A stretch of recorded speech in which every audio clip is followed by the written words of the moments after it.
Welcome to West Film, where every movie has a story worth telling. From heart-pounding action to twisty mysteries and dramas that stick with you, we dig into the plot, the characters, and the moments that make each film worth your time. So grab a seat, get comfortable, and let's jump into today's movie. This is West Film. Your story starts here.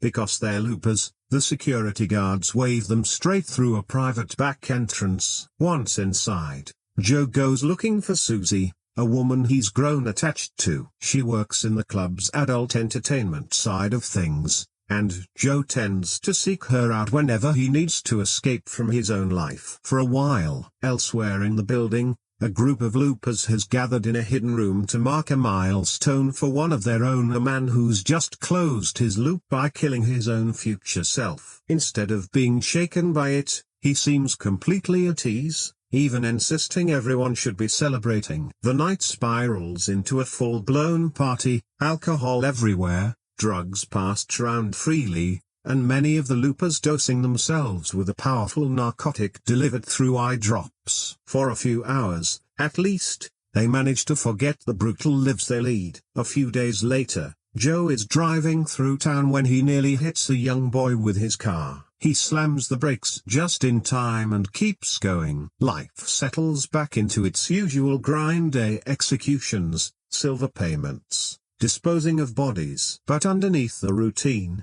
something's off. Loops are closing at an alarming rate, faster than anyone can explain, and unease starts spreading through the ranks. One night, frantic knocking wakes Joe up. He opens his window to find Seth outside, clearly panicked. Joe lets him in, and Seth explains what happened. During his last hit, the target showed up singing a song from Seth's own childhood. Seth pulled back the hood and found himself staring at an older version of himself. That future Seth warned him that the world ahead is now run by a shadowy new crime lord called the Rainmaker, who's been closing loops across the entire syndicate. Frozen by the shock of it, young Seth couldn't pull the trigger. He cut his older self loose instead, and old Seth bolted while young Seth stood there, unable to move. Now Seth has broken one of the worst rules a looper can break, letting a target get away. Before Joe can even process this, someone starts pounding on the front door. A syndicate enforcers. Joe hides Seth, along with his silver, in a compartment under the floor, then opens the door. Armed men pour in, led by Kid Blue, one of the syndicate's more volatile enforcers. They tear the place apart looking for Seth but come up empty. Since Joe's clearly tied to what happened, Kid Blue drags him back to the nightclub for questioning. While they wait, Kid Blue fidgets with his revolver like a kid with a new toy. Joe needles him about it, which sets Kid Blue off. He points the gun straight at Joe. Right then, a door swings open and clocks Kid Blue in the head, causing him to accidentally fire and just barely miss. Soon after, Joe is brought in front of Abe, the man who oversees the syndicate's operations from 2044. Calm but menacing, Abe lays out the terms: give up Seth's location, or lose half his silver. Joe wrestles with it. He's spent years dreaming of saving enough to leave this city behind for good, and in the end, that dream wins out over loyalty. He gives Seth up. While Abe's men move in, old Seth is still on the run, and strange scars start appearing on his arm, spelling out an address and a 15-minute deadline. Realizing what's happening, he rushes toward it. Climbing a fence, he suddenly loses his nose. Abe's men have caught young Seth and are mutilating him, and every wound inflicted on the younger version instantly shows up on the older one. Desperate, old Seth steals a car and speeds towards the address, but the torture keeps going. One leg vanishes, then the other. Crippled now, he drags himself along the ground with his arms, somehow reaching the building. Before he can get through the door, Kid Blue shows up and shoots him dead. At the very same moment, young Seth dies on the torture table, both versions gone together. Joe, meanwhile, turns to Susie for comfort. Racked with guilt over giving up his friend, he offers her half his silver as a kind of apology, but she turns it down as she knows money made through looper work always comes with strings attached, and she wants nothing to do with it. That night, back at his apartment, Joe finds traces of Seth's blood still there, a stark reminder of everything that happened. The next morning, Joe's back out in the field for another job, watch in hand, waiting. The scheduled time comes and goes. For the first time ever, his target is late. Then a man appears, but something's wrong. No hood, no restraints. Joe looks at his face and freezes. It's an older version of himself. That split-second hesitation is all old Joe needs. He turns just as young Joe finally fires, but the bullet only hits a gold bar strapped to his back as a payment for a loop-closing job. Realizing what's happening, young Joe scrambles to reload, but old Joe's already moving. He throws a gold bar at his younger self, then knocks him out cold with one hard punch. Joe wakes up hours later in the field with a pounding headache and his older self long gone. In his pocket, he finds a note: "Get on a train, leave town, run." He has no intention of listening. Instead, he heads back into the city, smashing his communicator along the way so he can't be tracked. When he reaches his apartment, the door's already open and the place has been ransacked, furniture flipped, drawers emptied, every inch searched. He hears voices and hides, spotting Kid Blue and a few syndicate men stealing his stash of silver. Waiting for his moment, Joe strikes, shoving Kid Blue into the hidden floor compartment and slamming it shut. Kid Blue starts firing wildly from inside as more men storm in, forcing Joe to bail through a window toward the fire escape.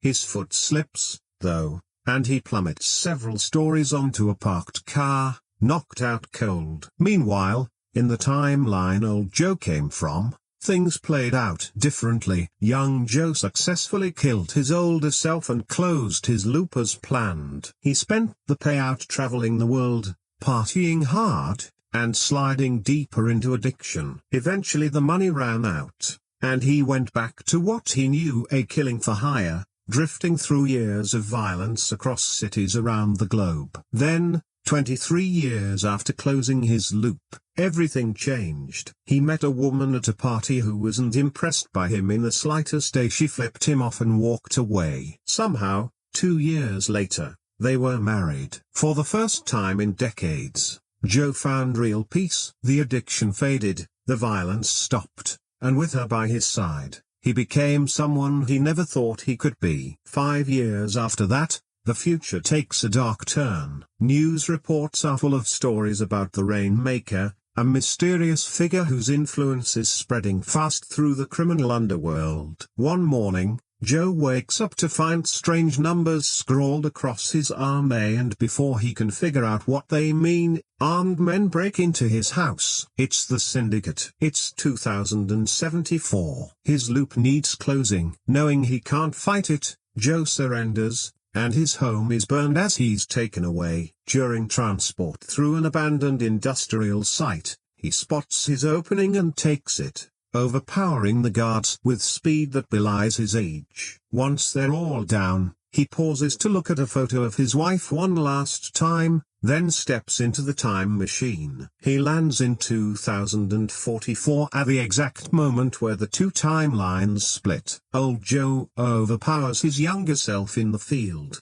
grabs a gun, and escapes before the job's finished. He stops at a store and, at gunpoint, takes food and medicine instead of paying. Soon, fragments of young Joe's memories start bleeding into his mind. Since they share the same life up to this point, the two remain connected. Through these flashes, he watches his younger self smash the phone and head home, and uses that to track his movements. Spotting one of Abe's men watching the apartment, old Joe waits for the right moment and takes him out, grabbing his weapon.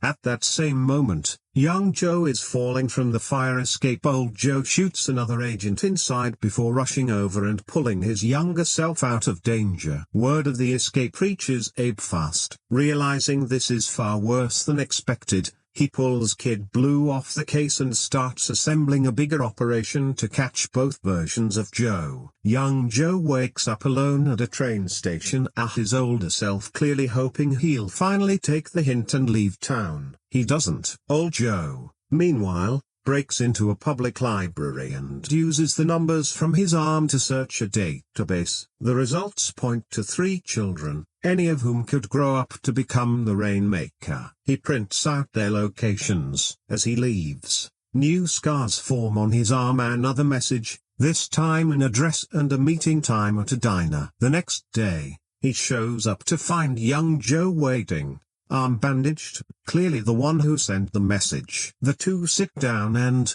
strangely, order the exact same meal. For the first time, they actually talk. Old Joe tells him about the woman who changed his life, how she stuck by him through the worst of his addiction, never giving up even when he gave her every reason to. Then he describes the day the syndicate came for him, how they spotted his wife near a window and killed her without hesitation. How he tried to fight and reach her but was taken down by stun weapons before he could do anything. It still haunts him. He explains what he knows about the Rainmaker mass killings, purges, a criminal mastermind who took control of all 5 major syndicates in just 6 months, seemingly working alone, with no one knowing his face or his name. Old Joe learned about the mysterious numbers from another looper before that man died.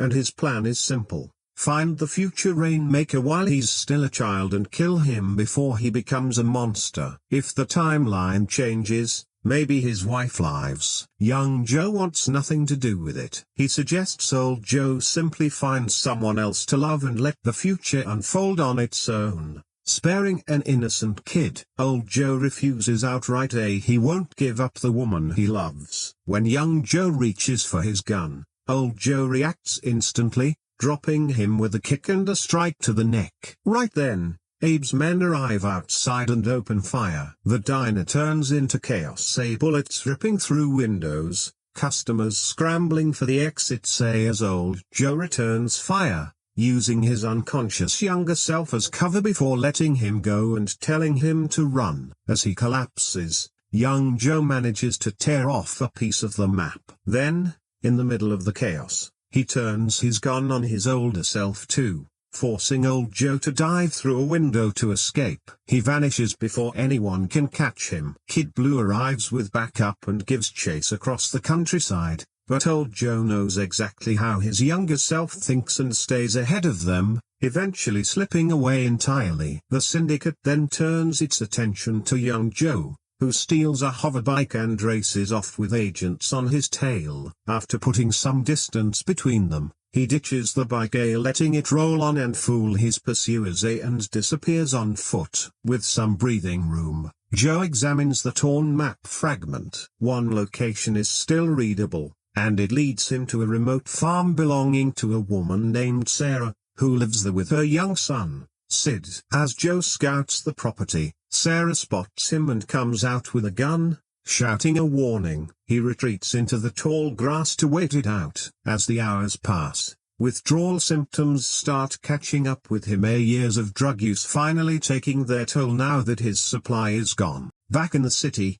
Abe, furious over the botched operation, takes it out on Kid Blue, confiscating his gun and smashing his hand with a hammer as punishment. That evening, Sarah hears a noise outside, grabs her gun, and fires at what she thinks is an intruder. While investigating, she stumbles and falls. Joe finally reveals himself to help. The threat turns out to be nothing more than a startled drifter who flees the moment he sees Joe's gun. But Joe's withdrawal catches up with him hard. He vomits and collapses. Sarah, unwilling to let him black out, slaps him awake and demands answers, while Sid quietly brings him some water. Back in the city, both Joes are now wanted men, forcing old Joe into hiding in the sewers, where flashes of young Joe's memories keep surfacing, including one of Sarah slapping him. To stay grounded, old Joe keeps looking at his wife's photo, holding on to what matters most. The next morning, young Joe wakes up tied up in Sarah's barn. She comes in with the keys, gun still raised, and orders him to leave. He refuses and instead shows her the map fragment with the numbers on it. Her expression changes instantly, and without warning, she shoots him in the shoulder, and at that same moment, a matching wound appears on old Joe. Thanks to their shared connection, Sarah demands answers, and since she already understands loopers and time travel, Joe skips the explanations and gets straight to it. His older self believes her son is tied to a dangerous future and wants him dead. Sarah reveals the numbers aren't random, they're Sid's birth date paired with the hospital's ID code. 2 other boys were born there on the same day, meaning old Joe has 3 possible targets and is likely hunting them one by one. Elsewhere, old Joe finds the first child on his list. He hesitates, then pulls the trigger. The boy dies and nothing changes. His memories stay exactly the same. He's killed an innocent child for nothing, and it hits him hard once he's alone. Back at the farm, Sarah decides Joe might be useful protection against old Joe's return, and lets him stay to help watch Sid while she tends to his wound. That night, Sid shows Joe 2 toy frogs linked by a simple signal. Move 1, and the other person knows something's wrong. Joe's impressed. Sid also admits something unexpected. He doesn't think Sarah is his real mother. He remembers another woman from when he was very young, who he believes died when he was a baby, and he carries a strange guilt that he should have been able to stop it. The next morning, Joe passes along what Sid told him. Sarah finally admits the truth. She is Sid's biological mother. Years ago, her life was too unstable to raise him properly, so she left him with her sister, and he grew up believing his aunt was his mom. Joe suggests she come clean with Sid. She shuts the idea down. She's not ready. Later, while helping Sid with schoolwork, the topic of family comes up again, and Sid suddenly snaps, insisting Sarah isn't his mother and warning her not to lie or she'll end up dead like the other woman. He shoves her, and then the house starts shaking violently, furniture rattling, windows trembling. It becomes clear Sid's telekinetic powers go far beyond the mild abilities most people in this world have. Sarah rushes into a reinforced safe room built for exactly this kind of moment. Eventually Sid calms down, and later apologizes sincerely for losing control. Their peace is interrupted by a knock at the door. It's Jesse, one of Abe's men, posing as a police officer searching for criminals. Sarah reluctantly lets him in while Joe hides behind the couch,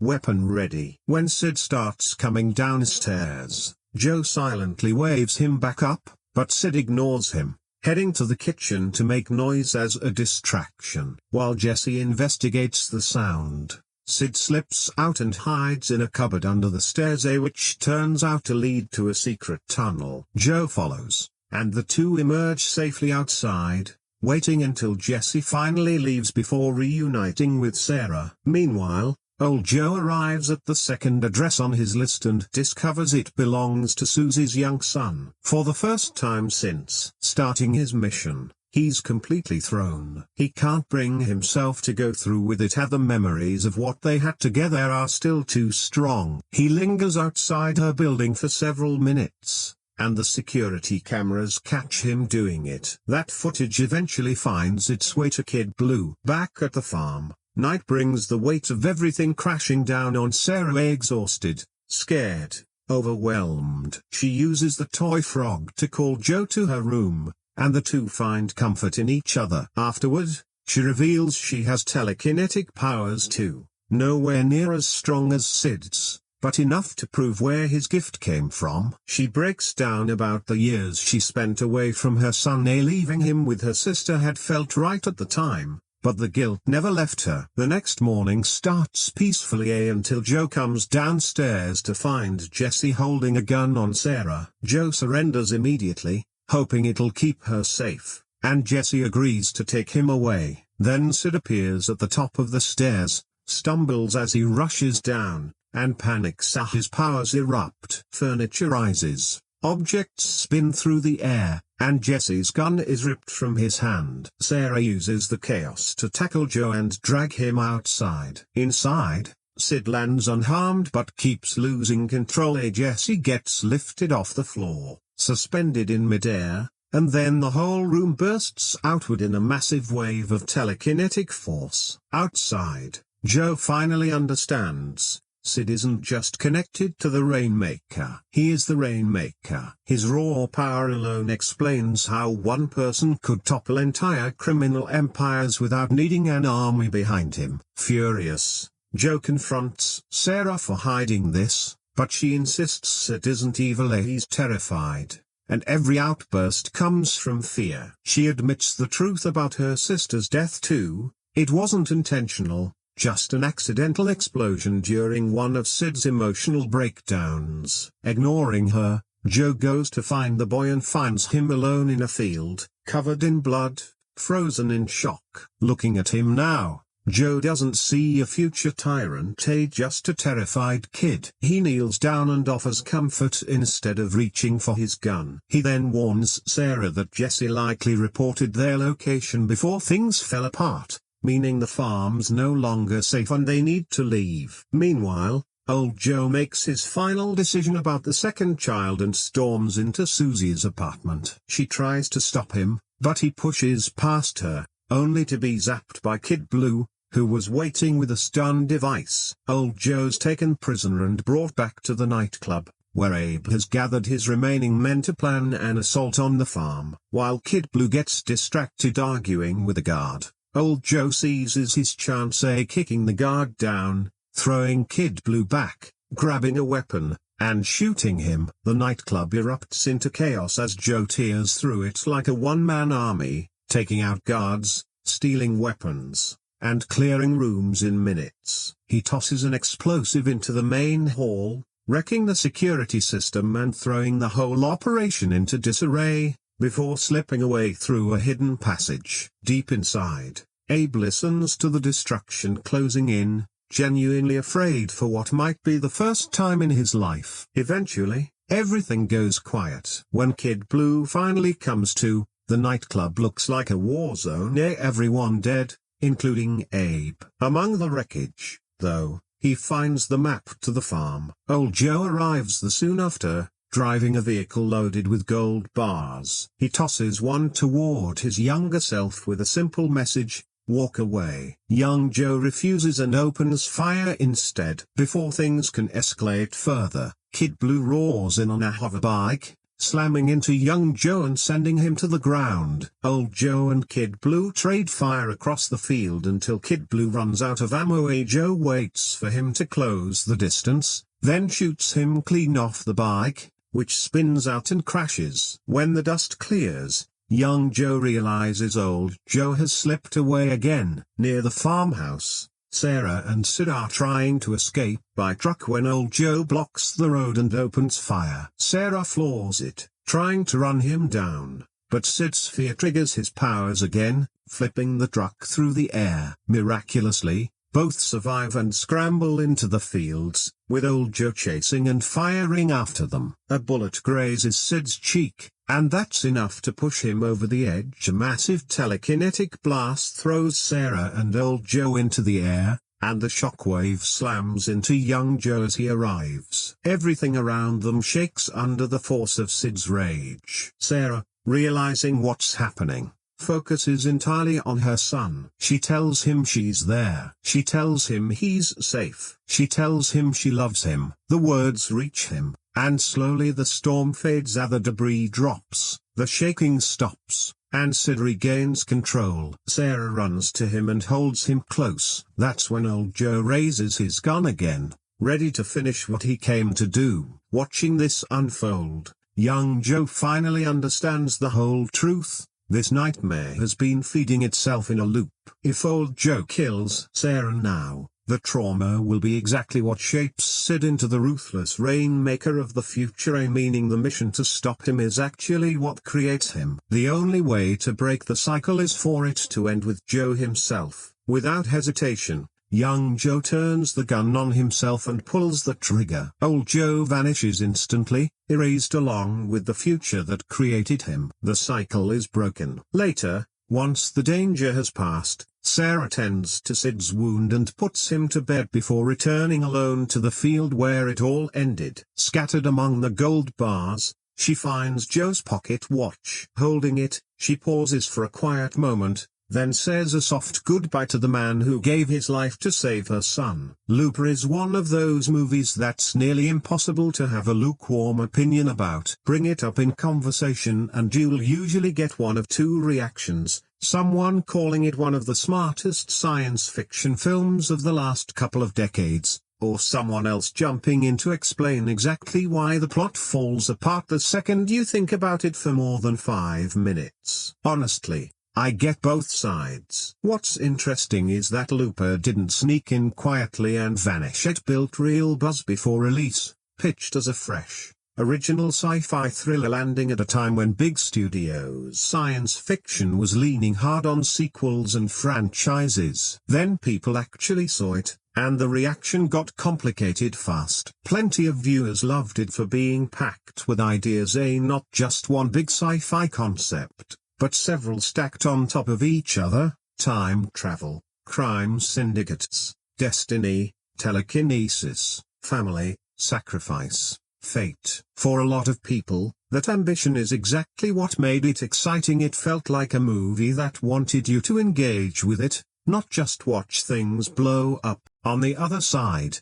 plenty of viewers walked away frustrated, and it's rarely because the film is boring. The complaints usually come down to how much it asks the audience to accept. Some people were completely on board until one particular twist showed up. Others couldn't get past the time travel logic.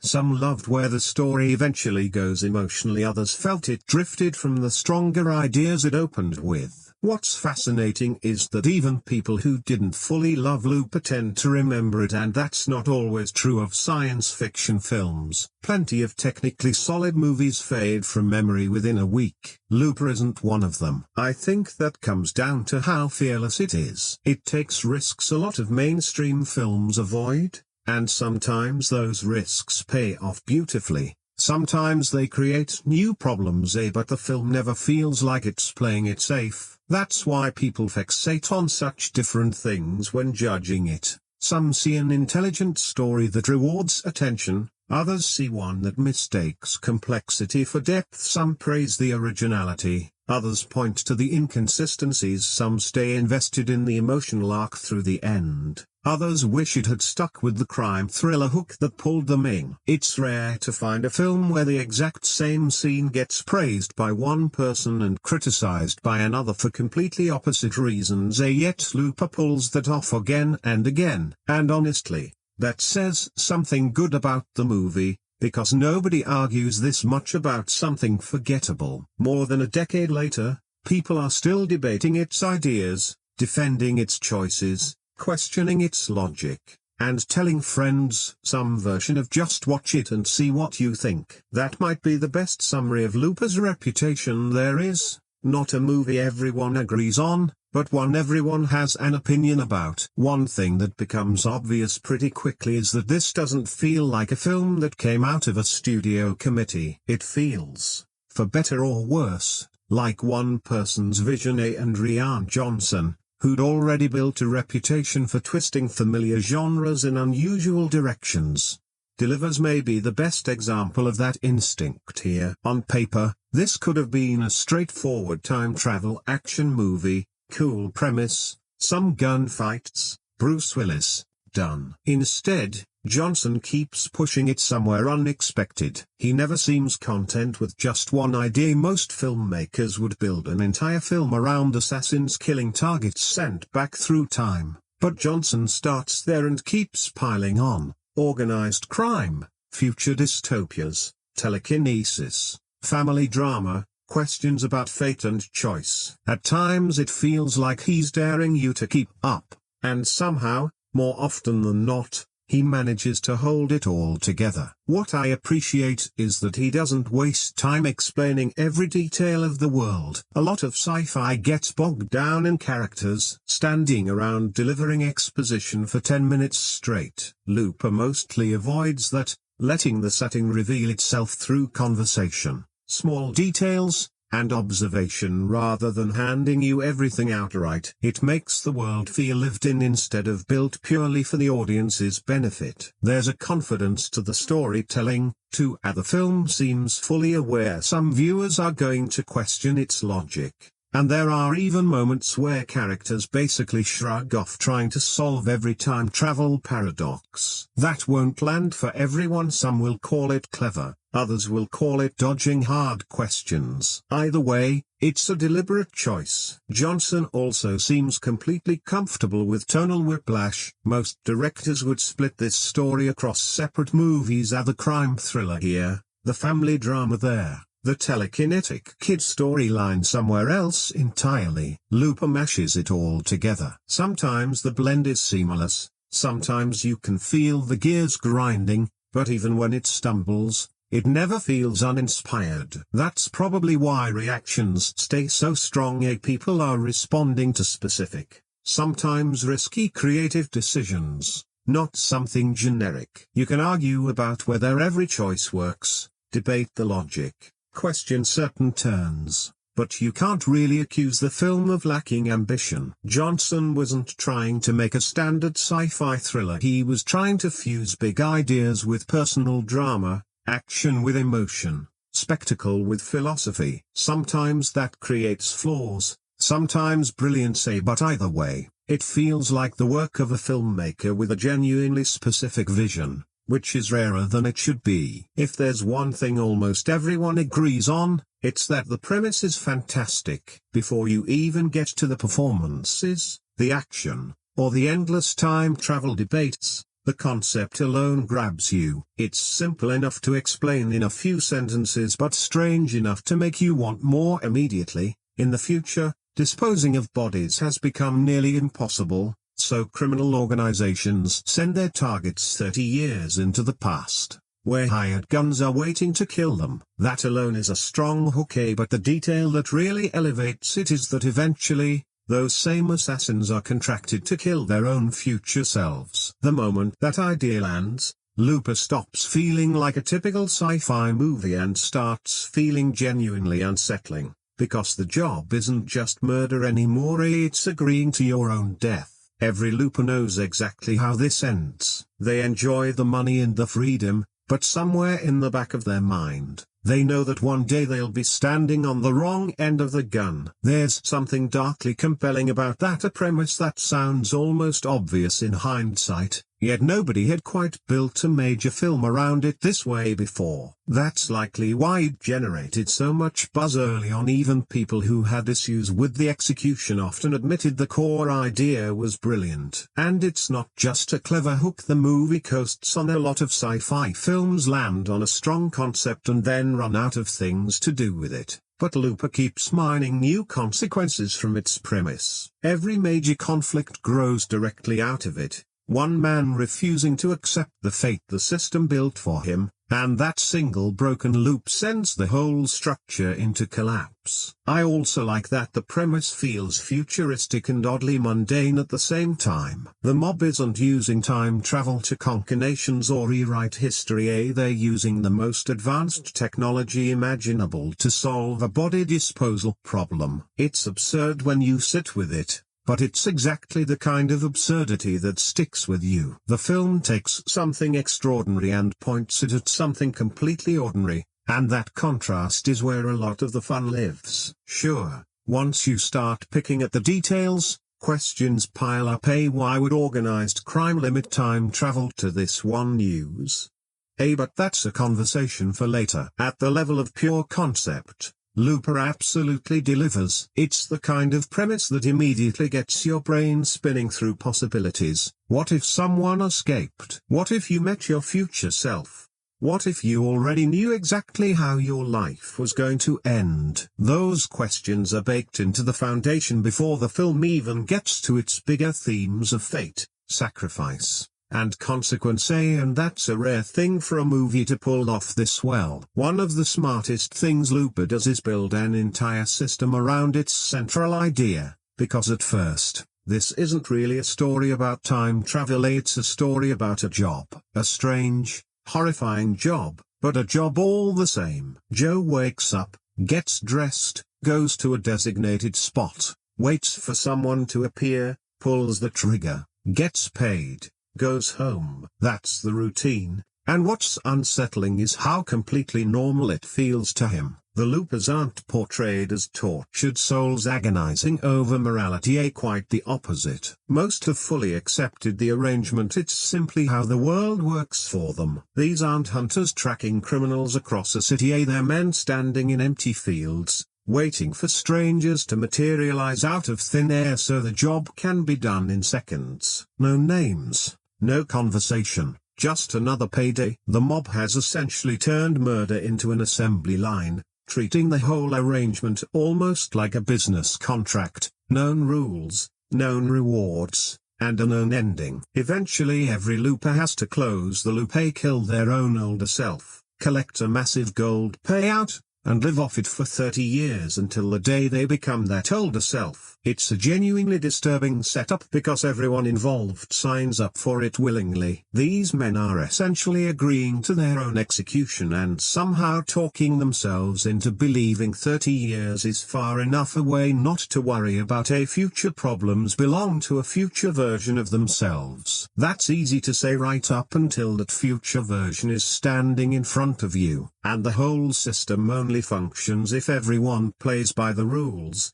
The older self accepts death, the younger self pulls the trigger, no hesitation, no exceptions. The second someone breaks that, the machine starts to fail, which is why old Joe's escape isn't just a personal problem, it's an existential threat to the entire structure. The mob has built a business model around controlling fate, and it turns out fate is the one thing they can't fully pin down. That irony is part of why the looper system works so well as a foundation. At the ideas of destiny, sacrifice, and broken cycles the film wants to explore are already baked into the system itself, long before it starts saying so out loud. Even people with real issues with the plot often admit the loop closing concept is brilliant, simple, disturbing, and impossible not to sit with. What would you do if you came face to face with your future self and were expected to shoot? Most time travel movies think big, saving the world,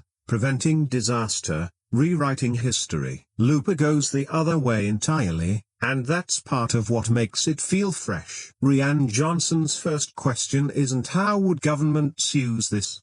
It's what would criminals do with it? And the answer is almost mundane: solve permanent problems. In this future, hiding a body has become nearly impossible thanks to advancing forensic technology, so the mob's workaround is to send the problem somewhere else entirely. Another era. There's something darkly funny about humanity inventing one of the most revolutionary technologies imaginable and the mob using it like a glorified waste disposal service. The film doesn't dwell on every operational detail, but it gives enough bosses, middlemen, hired guns, rules, punishments to make the system feel functional. Nobody questions it. Nobody wants complications. Everything runs smoothly until someone breaks protocol. What's notable is how casually everyone treats it. The loopers don't act like they're part of a groundbreaking scientific achievement. To them it's just business, the same way people treat banking or delivery services. That casualness actually sells the world better than any grand explanation could. People adapt fast to extraordinary things once they become routine. The criminal structure around the loopers adds real stakes too,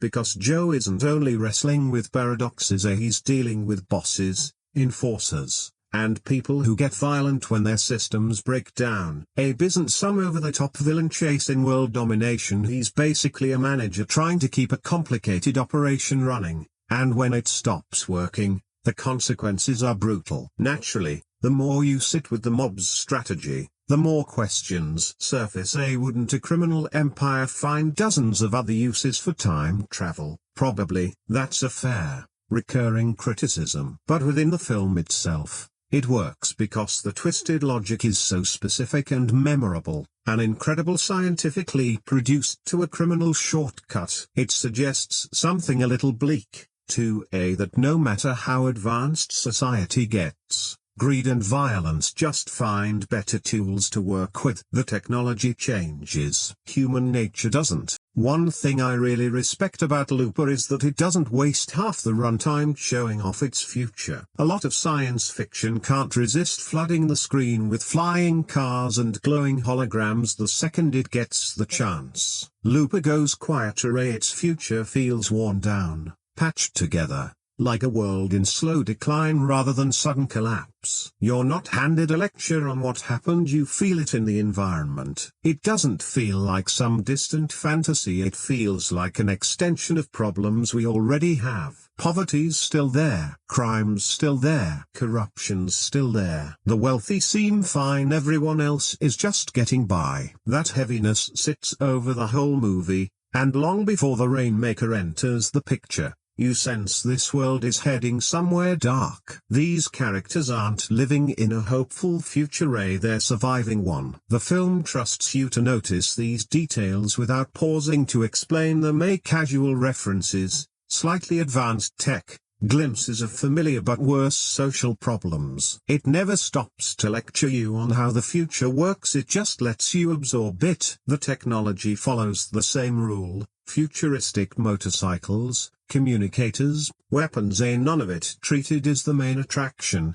because the characters have lived with it their whole lives. That subtlety makes the world feel real. One of the more interesting background details is telekinesis emerging in parts of the population. Early on it's treated almost like a minor genetic quirk. Most people only capable of small tricks. Nothing that seems to have reshaped society. It seems like throwaway world building at first. It isn't. The setting also mirrors where the characters are morally. Joe makes good money but builds nothing lasting with it, and most of it disappears into short-term pleasures. There's an emptiness underneath, and it's not just him. A lot of these people are earning, following rules, surviving day to day without much thought for the long run, which is oddly ironic in a movie literally about the future. The Rainmaker storyline deepens that atmosphere too. Long before we learn much about him, his name carries real weight, and people talk about the future almost like it's being shaped by a force nobody fully understands. That uncertainty makes the world feel bigger than what's on screen. It's probably Looper's biggest strength as a piece of world building. It doesn't try to explain everything, and plenty of questions go unanswered by the end. Some viewers find that frustrating, others enjoy filling in the blanks themselves. I lean toward the latter. The world feels lived in rather than over-explained, giving us just enough to understand how people survive and why the future feels increasingly unstable, without letting the setting overwhelm the story it's meant to support. Before Looper becomes a story about destiny, sacrifice, or paradoxes, it's really about a guy who's gotten way too comfortable with a terrible job, and that's Joe. One of the smarter choices the film makes early on is showing exactly how normal this life has become for him. He isn't introduced as a conflicted anti-hero losing sleep over what he does, and he's not looking for a way out. If anything, he's doing pretty well by his own standards. He's young, making more money than almost anyone around him, living the kind of lifestyle you'd expect from someone who treats consequences as tomorrow's problem, which is funny, given that his entire job revolves around the future. There's something almost tragic in hindsight about a guy who spends his days killing people sent back through time, collects silver for it, and blows most of the money on temporary highs. It's a routine, a dangerous one, but a routine nonetheless, and Joseph Gordon-Levitt plays him with enough casual confidence that you buy just how deeply Joe has settled into it. He doesn't see himself as a monster, and he doesn't see himself as a victim either. He's just someone doing an awful job. What makes him compelling isn't likability. Early on, he's honestly kind of hard to root for. He's selfish, impulsive, self-interested, and the film doesn't try to soften any of that. If anything, it leans in, and that's important,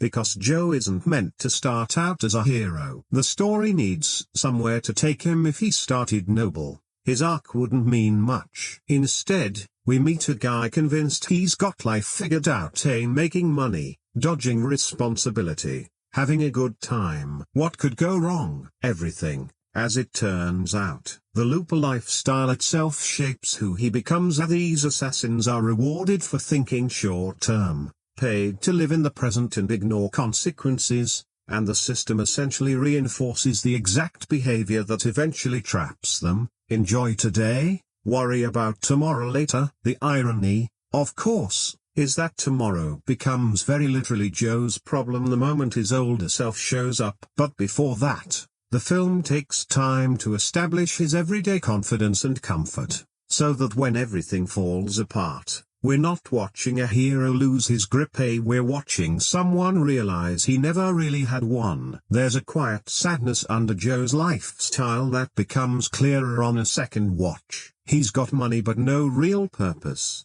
freedom but no direction, people around him but few real connections. Someone who seems to have everything yet feels strangely empty. The movie doesn't underline that with speeches, it just lets you notice. And once old Joe enters the picture, that emptiness suddenly matters a great deal, because now Joe has to look directly at the man he becomes. Every bad habit, every selfish call, every shortcut, staring back at him. That's the moment Looper stops being an assassin movie and becomes a movie about confronting yourself. But that shift only lands because the film first establishes exactly who Joe is: flawed, comfortable, self-centered, with no idea his life is about to unravel. It's a strong introduction precisely because it leaves him somewhere to grow. The moment Looper really becomes fascinating is when it stops being about the system and starts being about Joe versus Joe, because that's genuinely the heart of the film,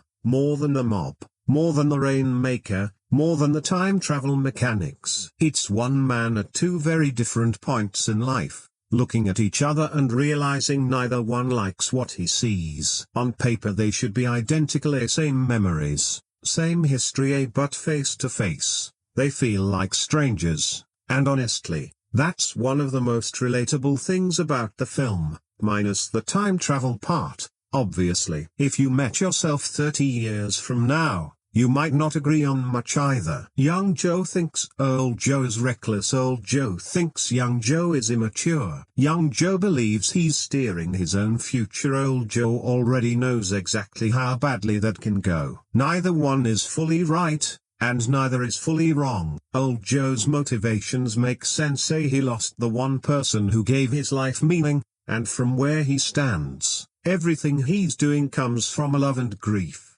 not conquest. The problem is how far he's willing to go to fix it. As the story progresses, he becomes increasingly willing to cross lines even young Joe balks at, treating people as obstacles and future possibilities as targets, letting the mission eclipse the cost. What's striking is that the audience still gets him, even without agreeing with him. A weaker film would just make one version the villain and the other the hero. Looper mostly resists that, framing it instead as a clash between two philosophies: young Joe's selfishness without perspective, old Joe's perspective without restraint. One lacks wisdom, the other lacks limits, and every scene where they collide crackles because of it. Some of the film's best moments aren't the action scenes, they're the conversations, the arguments, two men trying to convince each other they're right, while quietly suspecting they'd have made the exact same choices in each other's shoes. There's real tragedy in that,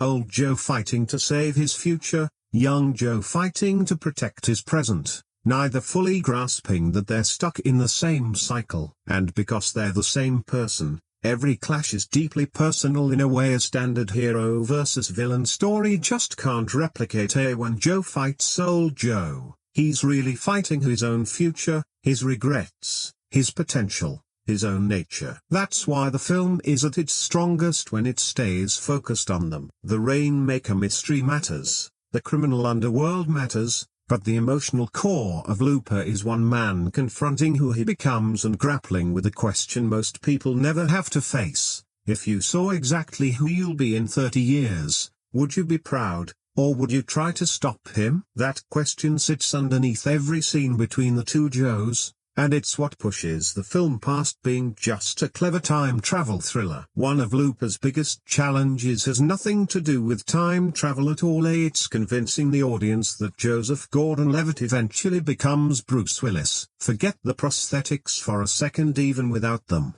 Gordon-Levitt has to make us believe we're watching a younger version of a character we've spent decades watching Willis play. That's a tough ask, since these are two instantly recognizable faces, not an unknown actor you can just tell us to trust. From the jump, the film is fighting an uphill battle, and what's interesting is how seriously it commits to that fight rather than taking the easy route of just casting someone younger and moving on. Gordon-Levitt underwent real makeup work to reshape parts of his face toward Willis's features, and you notice it right away, sometimes to great effect, sometimes as a distraction. There are moments where the illusion genuinely lands, certain expressions or angles where you can see Willis flickering through. Other times, the prosthetics become the thing you're watching instead of the character. Reactions to this split hard. Some appreciated the effort, others found it distracting throughout,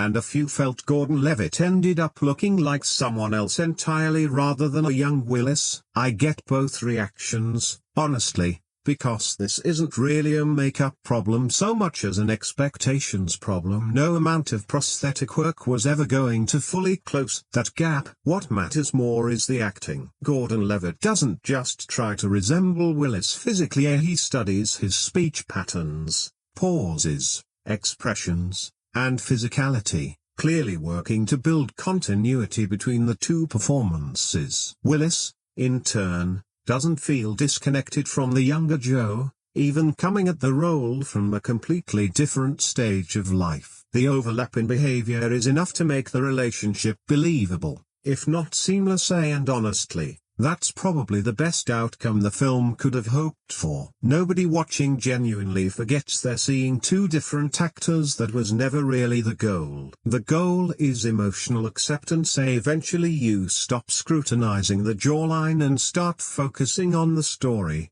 accepting these are two chapters of the same life. Once the conflict between them gains momentum, the physical differences matter less than the emotional ones. Are the fears, the regrets, the stubbornness, the ability to justify terrible choices. That's where the real resemblance lies, not in the makeup. In a way, Looper understands something a lot of aging-focused films miss. People don't become different people as they get older, they become altered versions of who they already were. Same flaws, same instincts, same fears, just shaped by more experience. That's exactly what young and old Joe feel like, not identical copies, but two versions of the same person who took very different emotional paths through the same life. The fact that people are still debating this casting choice years later is probably proof it worked more often than not. Whether you bought the transformation or got distracted by it, you were thinking about it,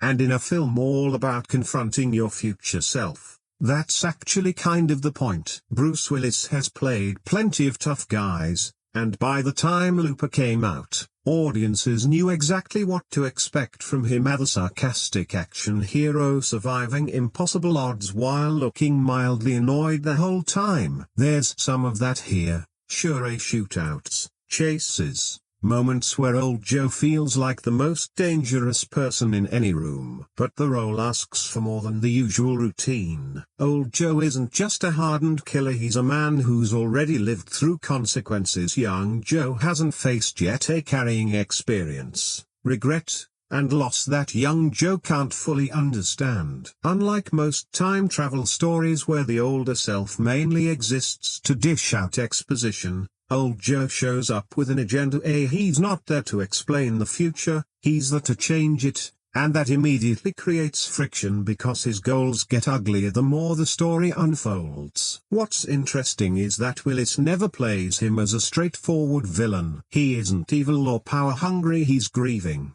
and that grief makes even his worst decisions understandable, if not acceptable. That's some of Willis's best work here, a constant undercurrent of desperation, fighting not because he enjoys it but because he believes he has one shot to prevent the thing that destroyed his life. There's a scene early on where he tries explaining himself to young Joe, and you can feel the frustration underneath talking to the one person who should understand him better than anyone, and getting nowhere. Willis plays that restrained rather than showy, letting the determination speak for itself. And that restraint is what makes the character increasingly tragic. The more determined he gets to save his future, the more damage he's willing to cause in the present, until you start wondering whether he's preventing a tragedy or creating one. The film blurs that line deliberately, and because Willis commits fully to the emotional register, the audience stays invested even as old Joe's choices get harder to defend. A lot of people also pointed out this felt like one of the last times Willis seemed genuinely locked in on screen. Fair or not, there's a noticeable level of commitment here that matters,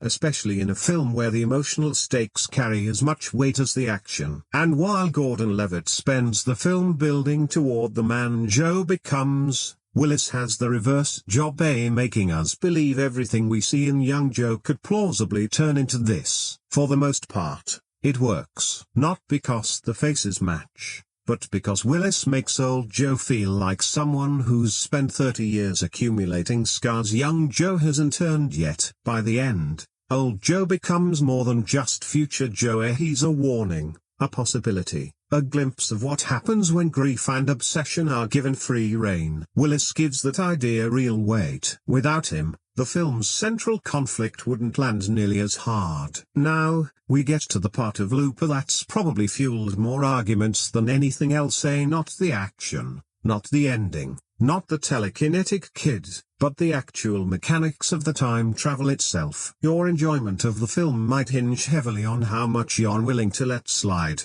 because the more you pick apart the timeline, the messier it gets. What's funny is that the movie seems fully aware of this. There's a moment where characters basically admit that trying to map out every paradox would eat up the whole day, which feels a lot like Johnson looking straight at the audience and saying, "Don't go down this road." He's probably right, because pulling on certain threads unravels the whole sweat so fast. The biggest sticking point is the relationship between the two Joes. Most time travel stories keep different versions of the same person apart, worried about the paradoxes an encounter might cause. Looper throws that rule out entirely. The two Joes don't just cross paths, they sit down, talk, argue, share information, and influence each other's choices, doing everything time travel movies usually warn against. That raises real questions. If old Joe changes something, how does it affect his own memories? Why do some changes hit instantly while others don't? How do certain events keep happening once the timeline's already shifted? The film answers a few of these and leaves plenty hanging. Then there's the bigger structural issue. The mob has one of the most powerful technologies ever created and mostly uses it for body disposal. On one hand, that's a wonderfully original idea. On the other, it's fair to wonder why they wouldn't exploit it for financial gain, political leverage, or anything else. Almost certainly they would, but Looper isn't interested in cataloging every possible use of time travel. It's interested in Joe. That distinction matters, because a lot of the criticism treats the film like a scientific puzzle when it functions more like a character-driven thriller. That doesn't make the criticism wrong, though there really are plot holes, moments where the logic wobbles, questions the film can't or won't answer. Even the central premise raises issues. How did the loop begin in the first place? How does old Joe's future still exist if young Joe keeps changing events? Shouldn't new timelines be splitting off constantly? The deeper you dig, the shakier it gets. And yet, for a lot of viewers, it still works, because the emotional logic often outpaces the scientific logic. You understand why old Joe makes the choices he makes, why young Joe resists him, what's emotionally at stake, even when the mechanics behind it get shaky. That's simultaneously one of Looper's greatest strengths and its biggest weakness. It wants you to feel the consequences more than calculate them. For some viewers, that's exactly the right call. For others, especially those who love their tight time travel systems. It's frustrating. Looper just isn't that kind of movie. It's far more interested in fate, regret, and choice than in building a mathematically flawless timeline, and I think that's exactly why reactions stay so split. Some see a smart sci-fi story using time travel as a vehicle for bigger ideas. Others see a pile of fascinating concepts that don't fully hold together under scrutiny. Both takes are fair,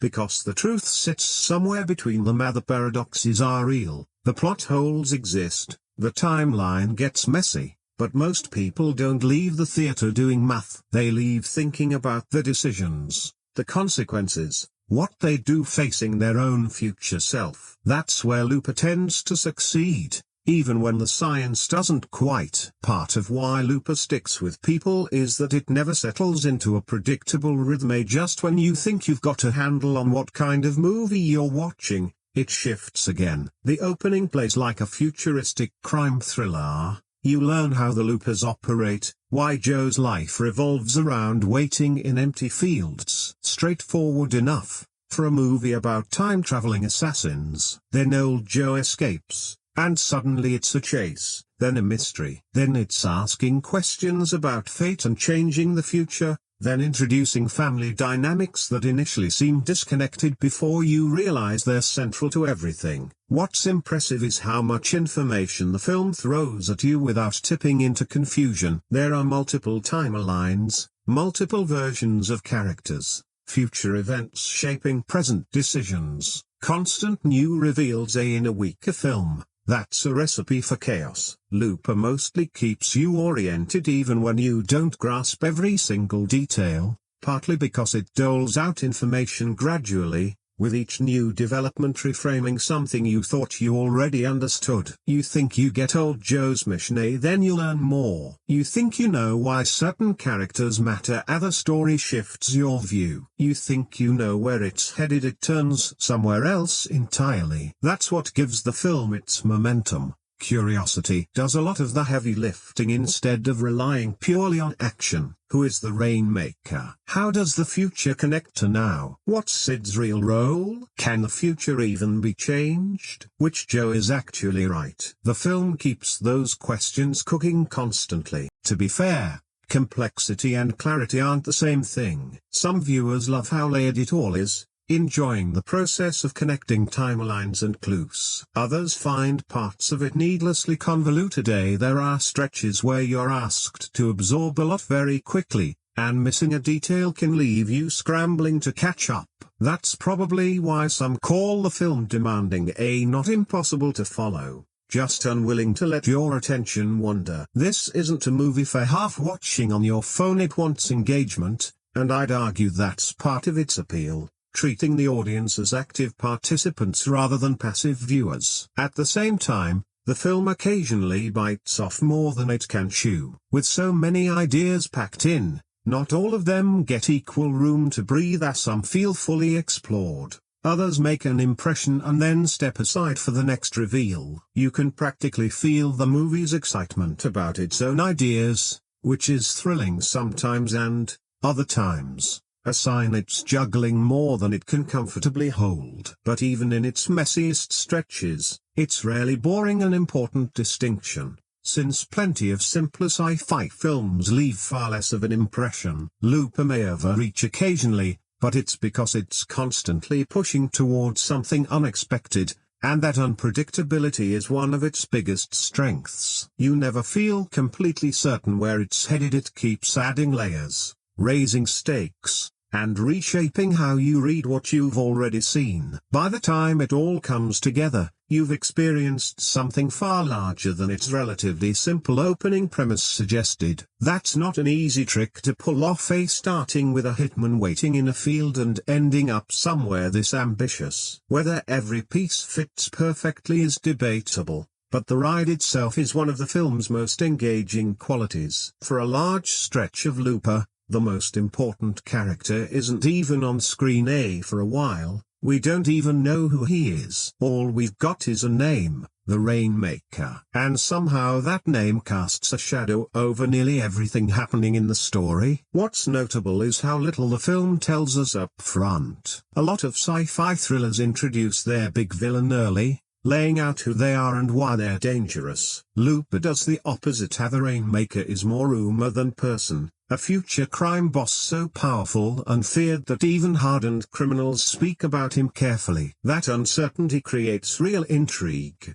because the audience starts asking who he is and how he rose to power long before the film's ready to answer. The film uses that mystery as both plot engine and constant tension. Every major decision eventually traces back to this unseen figure. Old Joe's whole mission is built around preventing him from existing, while young Joe gets pulled into the same mystery from the other direction. The longer it goes unanswered, the bigger the Rainmaker grows in your imagination. You start picturing this unstoppable, larger-than-life crime lord who reshaped the entire future. Then the film does something smart. Instead of delivering exactly what you'd expect, it gradually shifts the focus from who is this villain to how does a future like this get created. That's a meaningful shift. The Rainmaker stops feeling like a typical antagonist and starts feeling like a consequence, the product of choices and events that haven't happened yet but still could. The question evolves from identity to causality,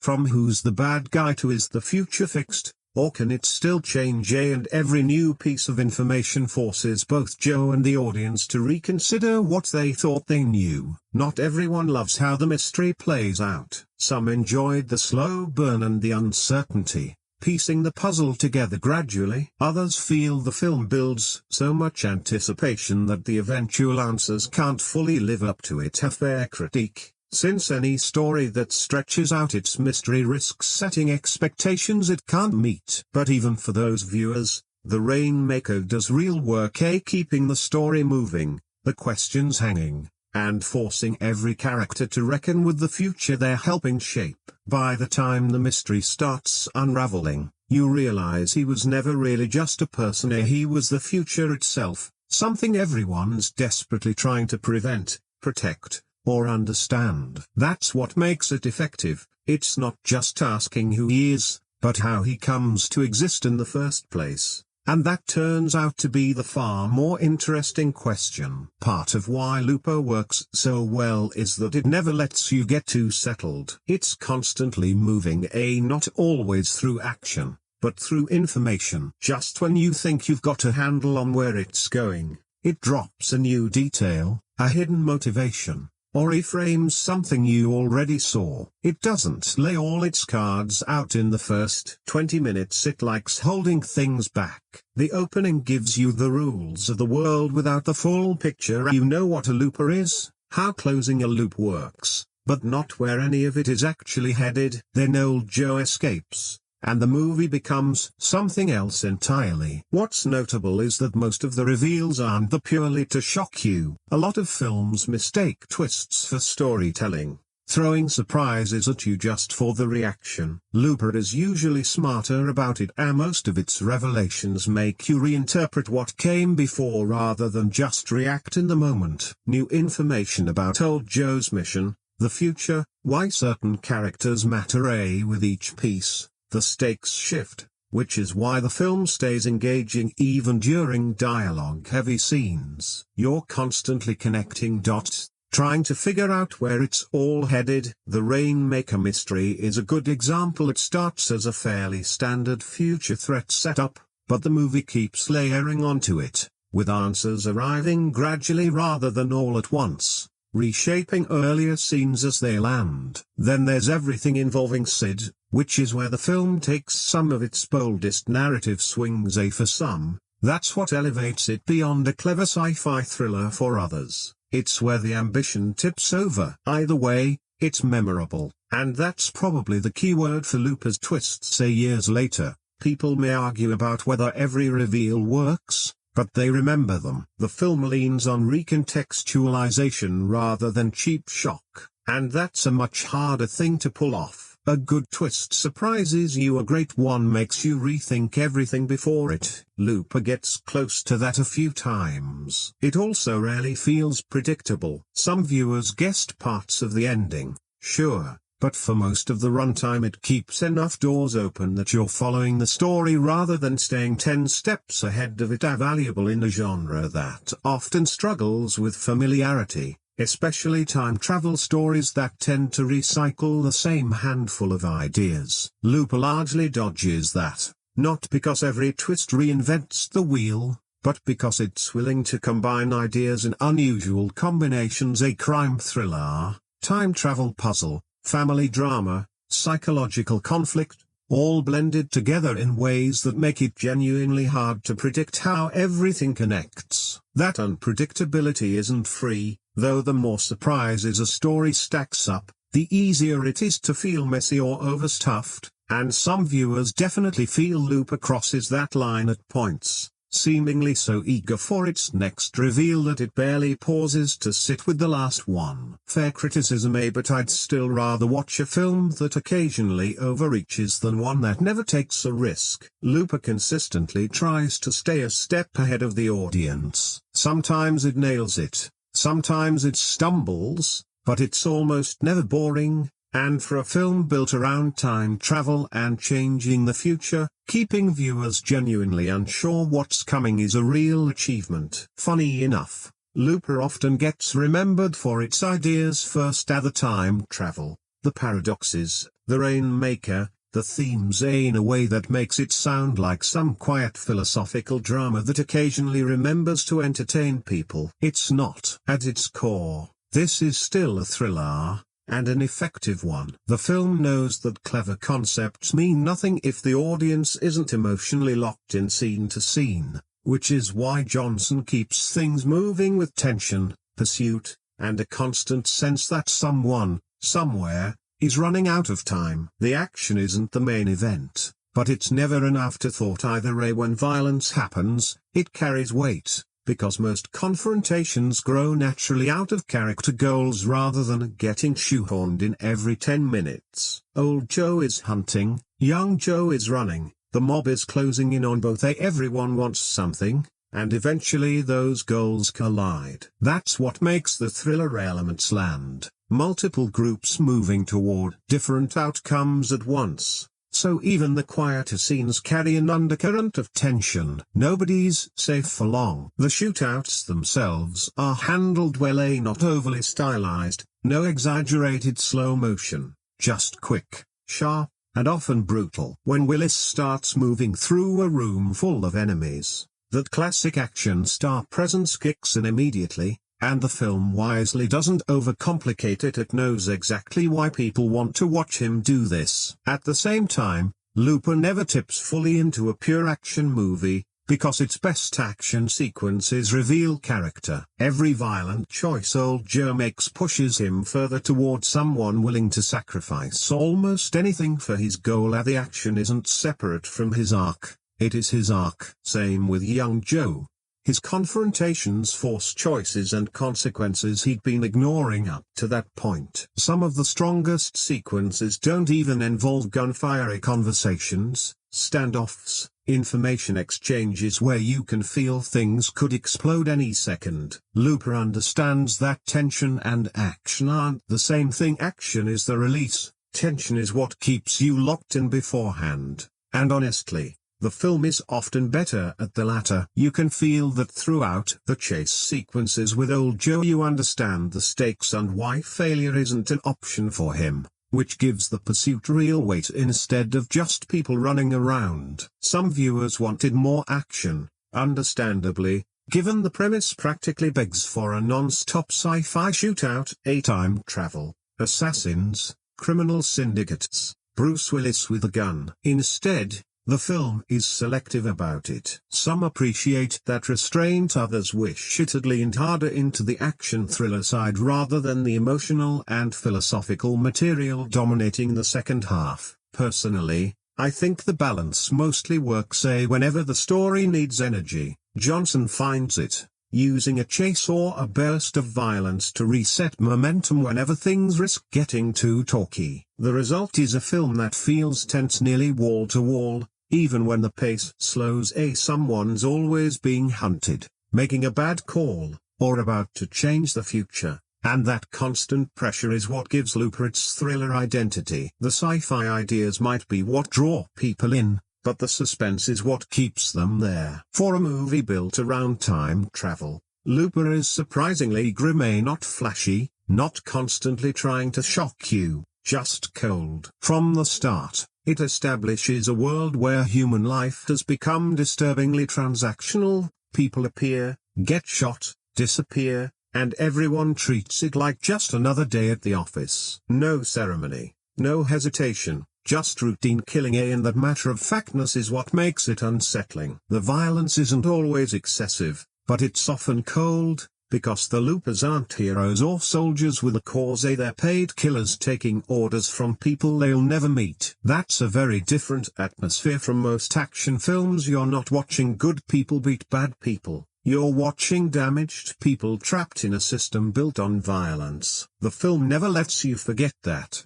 not even with Joe himself, who isn't presented as someone we're supposed to automatically admire. He kills for money, he's selfish, he's reckless, and the film doesn't clean that up. The world feels morally messy from the jump. It gets darker from there as the story shows what happens when the system's rules get broken. One of the most disturbing sequences isn't even a traditional action beat. It's a demonstration of consequences that sticks with you, not because it's especially graphic, but because it's horrifying in concept, reinforcing exactly how ruthless this world really is. That's something the film handles well overall. The brutality generally serves a purpose beyond shock value, revealing something about the characters or the stakes. Even old Joe's arc becomes uncomfortable this way. His mission starts out tragic and understandable, but the closer he gets to his goal, the more willing he is to justify terrible actions. And the film keeps quietly asking how far someone should be allowed to go to prevent future suffering. There aren't easy answers. That's part of what gives Looper its darker edge. Characters are constantly boxed into impossible choices,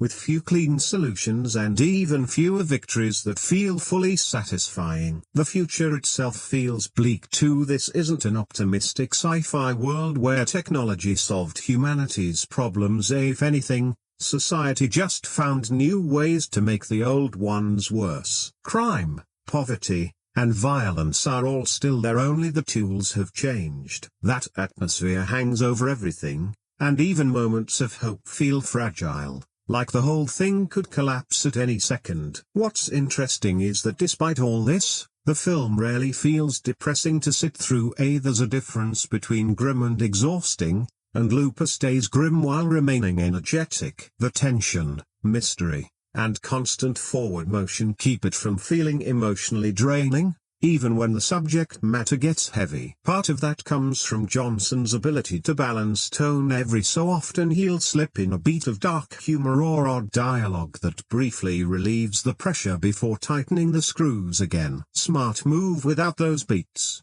the film might have become overwhelmingly bleak. Instead, it finds a workable balance between brutality and entertainment. That said, some viewers do feel the violence tips into excess, or that the constant cycle of killing becomes numbing rather than impactful, or that it's hard to connect with characters who spend so much of the runtime hurting each other. Fair reactions. A Looper isn't trying to be comforting. It's about people trapped in cycles of violence, and it wants you to feel the weight of that. But the darkness isn't there for its own sake. Every act of violence ties back to a larger idea: regret, fear, power, loss, the inability to let go of the past, the desperate need to control the future. Those themes are what give the brutality meaning, and by the end, it becomes clear the film isn't celebrating violence at all. It's showing what happens when violence becomes the default answer to every problem, and how hard it is to break free of that mindset once you're inside it. That's the real source of the film's darkness, not the body count, but the realization that nearly every tragedy in the story starts with someone convinced that one more act of violence will finally fix everything. Something that gets overlooked in most discussions of Looper is just how weird the movie can be, and I mean that as a compliment. Underneath all the talk of paradoxes, assassins, and fate, There's a genuinely offbeat personality running through the whole thing. It never plays like a standard Hollywood sci-fi thriller. Even when it's doing familiar things, there's usually something slightly off-center about the approach, and that's Rian Johnson's fingerprints all over it. He's clearly not interested in telling this story the obvious way. Take the time travel concept itself. Most filmmakers would present it with reverence, labs, machines, extensive explanation. Looper introduces it almost as a shrug. Time travel exists, criminals use it, moving on, and the film barely pauses before you've had time to register how ridiculous that is, which somehow makes it funnier. Not laugh out loud funny, necessarily, but oddly amusing how the film treats completely insane ideas like everyday inconveniences. A mob run time machine? Sure. Your future self showing up for execution? Why not? Telekinetic people wandering around? Apparently just part of life now. The straight-faced confidence with which the film presents these ideas is its own kind of humor. Then there are the actual jokes sprinkled throughout, never overdone. Never trying to turn this into a comedy, but every so often Johnson drops in a line or reaction that cuts the tension just enough before things get heavy again. Those beats matter, since this is a story about murder, loss,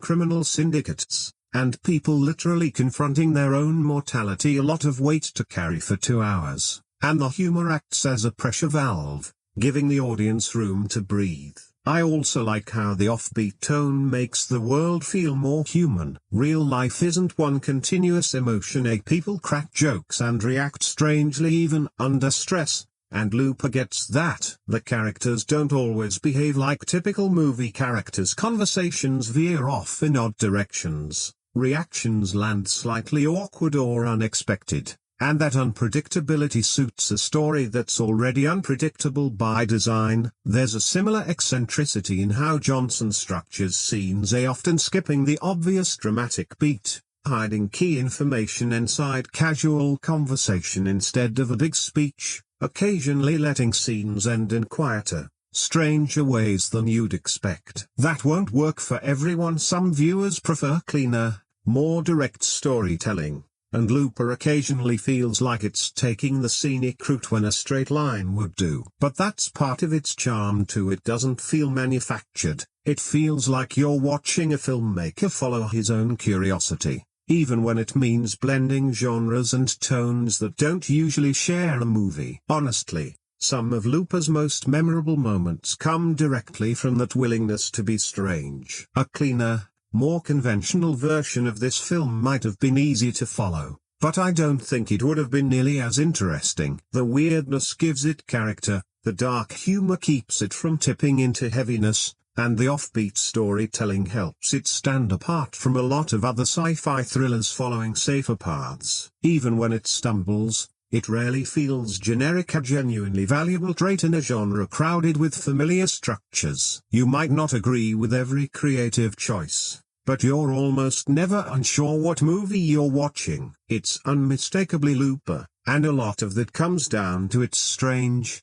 darkly funny, slightly unconventional voice. Something I didn't fully appreciate on a first watch is how much of Looper's success comes down to atmosphere rather than plot or characters. The film builds a genuinely believable future without constantly showing off about it. A lot of sci-fi wants you awestruck by its world. Every scene, endless neon, flying vehicles, holograms on every wall. Looper mostly skips that. Its future feels worn down and used, like the world kept advancing technologically without ever actually solving its deeper problems. Poverty, crime, social decay, all still present, society functioning but not exactly thriving. There's a real sense that people have simply adapted to a future that's slightly worse than the present. And nobody's amazed by the technology because it's just part of daily life. That's a smart world-building choice, presenting the future as normal rather than spectacular. Visually, Johnson keeps things fairly grounded, even the futuristic touches tend to blend into the environment rather than dominate it, feeling practical and functional rather than showy. That restraint matters, because the film isn't trying to impress you with scale. It's trying to convince you this world exists. The cinematography backs that up too, with a roughness to the visual identity that matches the story. A dusty, isolated, slightly broken environments, whether in the city or out on the farm, with a persistent sense that something isn't right. That instability mirrors the characters perfectly. The world looks uncertain because the people in it are uncertain, and the tension in the atmosphere echoes the fear and regret everyone's carrying. On the effects side, I actually appreciate the restraint. This premise could have easily become a CGI-heavy spectacle. A time travel, futuristic cities, telekinesis, big action sequences all practically invite it. Instead, the film uses effects carefully, mostly in service of the story rather than as the point of a scene. When something extraordinary happens, it lands harder because the film hasn't spent the previous 20 minutes throwing visual noise at you. The telekinetic sequences are a great example. Subtle for most of the runtime, so when the story finally unleashes their full power, it hits much harder for having been held back. Same logic applies to the future tech generally, less is more, and by holding back, the film makes its big swings actually feel big. Not every visual choice lands perfectly, as some viewers have pointed out. Certain scenes get a little too dark or moody, losing detail in the process. Minor complaint overall, though, given how well the broader aesthetic works. Looper doesn't look interchangeable with other sci-fi films from around the same time. It has its own visual identity. You could pull a random frame and instantly recognize the world, which is harder to pull off than people realize. Plenty of films spend fortunes on elaborate visuals and still end up feeling generic. Looper's world, atmosphere, and tone all feel distinct, and the visual presentation stays confident even when the story gets complicated. Maybe the biggest compliment I can give its style is this: the future in Looper isn't memorable for being bigger than reality. It's memorable because it feels like reality took a wrong turn somewhere. That's far more interesting than spectacle. One of the most divisive things Looper does is fundamentally shift what kind of movie it seems to be. Right around the halfway mark, the first act sets a clear expectation: a time-traveling assassins, a criminal syndicate, a fugitive protagonist, a shadowy future crime lord, everything pointing toward a tense sci-fi crime thriller. Then the film suddenly slows way down, and you notice it immediately. Instead of staying in the criminal underworld, it drifts away from the mob and the mechanics of the Looper system entirely, relocating to a farmhouse and shifting focus to a mother and her son. The first time through, it genuinely feels like a detour. For a while you're not sure how these new characters connect to anything that came before. The pacing changes, the atmosphere changes, even the emotional center of gravity changes, and that's exactly where audience opinion splits hardest. Some viewers love this stretch, others wish the film had stuck with the crime thriller through line. Both reactions make sense. If you were most invested in the Looper system,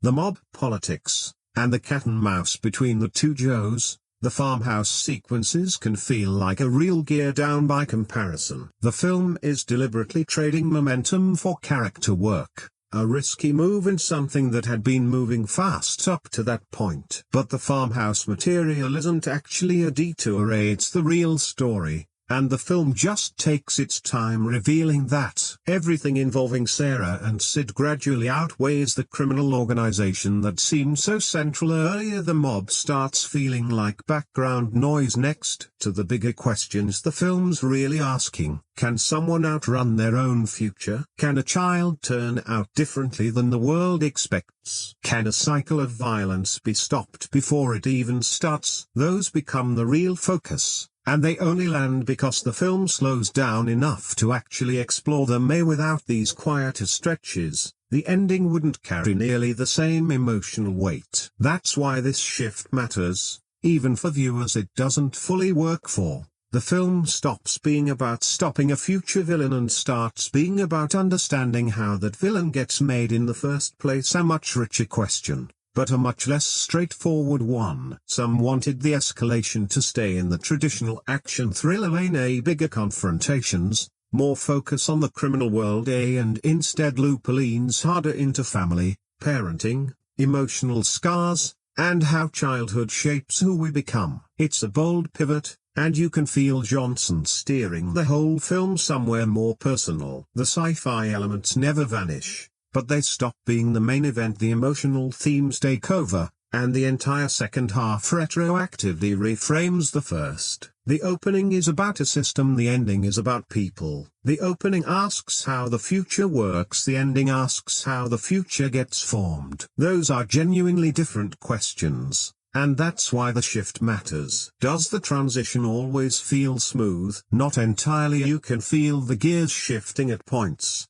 and some viewers describe the middle stretch as a slowdown or recalibration, while others see it as where the film finally locates its emotional core. I'd say it's honestly a bit of both. The pace does change, but the film gains real depth in return.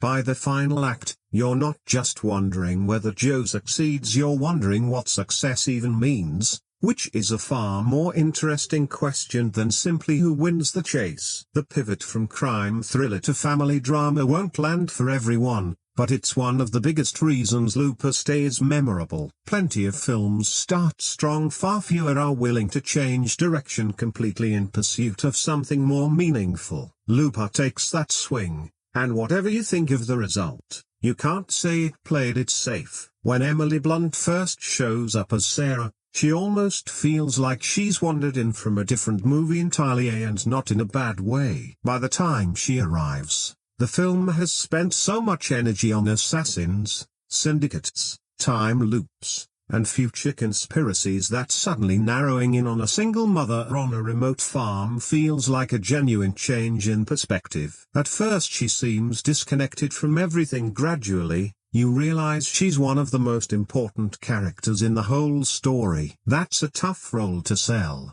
because Sarah doesn't arrive with the same built-in intrigue as old Joe or the same narrative pull as the Rainmaker mystery. Her importance has to be earned through the performance itself, not the concept around her. That's ultimately why Looper keeps generating conversation, not because it gets everything right, but because it's willing to attempt things most science fiction films wouldn't even try. And sometimes that's more memorable than perfection. So after all the debates over the time travel logic, the arguments about telekinesis, the discussions of the ending, the questions about their Rainmaker, and the endless paradox conversations, where does Looper actually land? That's harder to answer than it sounds, because it's the kind of film that seems to give a different experience depending on who's watching it. Some see one of the smartest science fiction films of its era, others see a fascinating but flawed movie buckling under the weight of its own ambition. I think both can be true at once. Looper isn't a perfect film. It has real plot holes, logical gaps,